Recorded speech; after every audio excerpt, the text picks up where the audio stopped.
반갑습니다. 골든마우스 인사드립니다. 부동산 점포 상가에서는요, 보증금보다 더 큰 배보다 배꼽인 권리금이나 시설비가 존재를 하는데요. 좋았을 때, 경기가 좋았을 때 같은 경우는 통상적으로요, 점포 상가나 소상공인 경기 같은 경우를 보면 열이면 7명 정도가 평균 이상을 하면서 30% 정도가 어려운 그러한 수치 7대3 정도를 유지를 한다고 하면은, 경기가 안 좋았을 때는 잘 되는 사람은 여전히 잘 되고요. 보통 통상적으로 7할 정도가 어려운 반면 10%에서 20%는 좋았을 때나 안 좋았을 때나 크게 변동 없이 잘 되는 경우들이 있는데요. 통상적으로요, 시설비를 많이 주거나 또한 권리금을 크게 주고 창업을 시작한 소상공인 같은 경우는 쉽게 나가기 어려운 그러한 어려운 점을 악용해서요, 임대인 같은 경우는 주변 시세 대비해서도 월세를 잘 받고 있는데도 불구하고 유독 계속 올리는 그러한 임대인들이 있는데요. 그러한 분들 같은 경우는 장사가 잘 돼서 월세를 꼬박꼬박 내주는 그러한 임차인들의 고마움을 잘 알지 못하고요. 어떤 사람이 들어와도 내 자리는 좋기 때문에 항상 월세를 주변보다 더 높게 받을 수 있다는 착각을 하고 있는데요. 그러다 보니까 주변 시세 대비해서 20%, 30% 더 받고 있는 경우들이 있습니다. 예를 들어서 그 집이 맛집이라면요, 항상 차가 붐비고 손님들이 줄을 서서 먹는 그러한 점포 상가 같은 경우는 그러한 약점들을 이용해서 쉽게 점포를 옮기지 못하는 경우들이 있는데, 그러다 보니까 주변 시세 대비 20%, 30% 비싼데도 불구하고 항상 그것도 2년 단위 연장 계약을 해주는 게 아니라요, 단기 1년으로 하면서 계속 올리는 임대인들이 있습니다.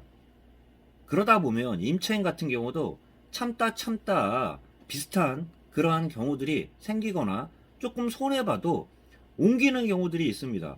그렇지만 임대인 같은 경우는 잠시 말씀드린 것처럼 어떠한 임차인이 들어와도 지금처럼 잘 될 거라는 착각하에 처음에는 세게 받았던 월세 수준으로 새로운 임차인을 구하려고 하지만요, 그러한 임차인 같은 경우는 잘 되는 임차인을 만났을 때나 가능한 거지, 통상적으로요, 70% 가까운 일반적인 임차인 같은 경우는 그 수준을 유지하지 못하기 때문에 차츰차츰 월세가 낮아지는 형상을 보이면서 약간의 그 욕심이 오히려 손해를 보는 그러한 경우들이 생길 수 있습니다.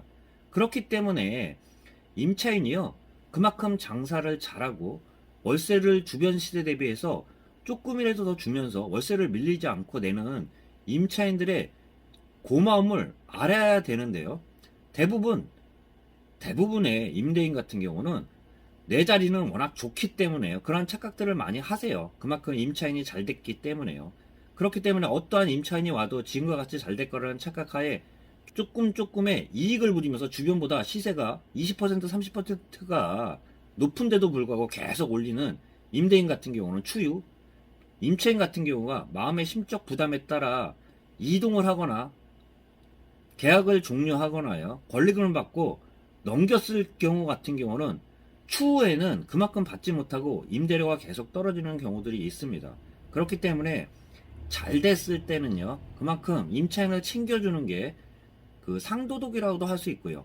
임차인 입장에서도 월세를 올리지 않고 최대한 임차인의 편의를 봐주는 임대인을 위해서는 그만큼 월세를 따박따박 내주면서 밀리지 않고 월세를 따박따박 내주는 게 고마움의 그 표시라는 말씀과 함께 많이 말씀드렸던, 임차인이든 임대인이든 서로 잘 만나야지 상부상조할 수 있습니다. 잠시 말씀드린 것처럼 권리금이나 시설비를 크게 들이고 시작한 임차인들의 쉽게 나가지 못하는 점을 악용해서요, 주변 시세 대비해서도 비싸게 받는데 월세를 올리는 그러한 임대인 같은 경우는 추후에 후회하는 경우들이 종종 생기기 때문에 일반적인 상식에 대해서도 좀 알고 계셔야 됩니다. 마치도록 하겠습니다. 골든마우스였습니다.